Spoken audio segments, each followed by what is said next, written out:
মাকে নিয়েও একটু শুনতে চাই, কারণ আপনার মাকে নিয়ে যখন আপনি সর্বশেষ রাঙা সকালে আপনি বলছিলেন যে মা যখন আমাদের ছেড়ে চলে গিয়েছিলেন 2004 সালে, আমরা ছিন্ন ভিন্ন হয়ে গিয়েছিলাম। এবং এখন আমার জীবনে যতই সাফল্য আসুক, যত অর্জনই আসুক, আসলে ততটা আনন্দ হবে না, কারণ মা নেই। এই কথাটি শুনে আমার মা, আমার আম্মা বলেছিল, আহা, মেয়েটাকে আমার ইচ্ছা করছে একটু জড়িয়ে ধরে, ও দ্যাটস ওর সো জন্য অনেক দোয়া। আমার আম্মা এখন নেই। তো আপনি জীবিত মৃত অনেকের দোয়াতেই কিন্তু আছেন এখন বেঁচে। Thank you so much. এবং নিশ্চয়ই আন্টিও যেখানে আছেন আমাদেরকে শুনছেন, এবং ওনাকে আল্লাহ বেহেশত নাসিব করুক, সেই দোয়াটাই করছি।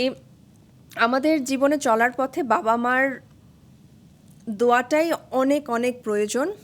তো বাবা মার প্রতি আমাদের যে দায়িত্বটুকু, ওটা আমরা যেভাবেই হোক যেন করতে পারি, সেই পরিস্থিতি সৃষ্টিকর্তা যেন আমাদেরকে দেন, সেই চাওয়াটা সব সময়।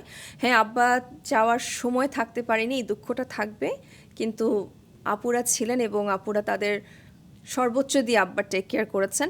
আব্বা খুব মোবাইল ছিলেন যাওয়ার আগ মুহূর্তে, এবং খুবই পিসফুলি উনি চলে গেলেন। তো ওটার জন্য সৃষ্টিকর্তার কাছে শুকরিয়া আদায় করি যে একটা মানুষকে অপরিচিত মানুষরা এত ভালোবাসতে পারে, এটা আব্বা যাওয়ার পরে জানতে পেরেছি।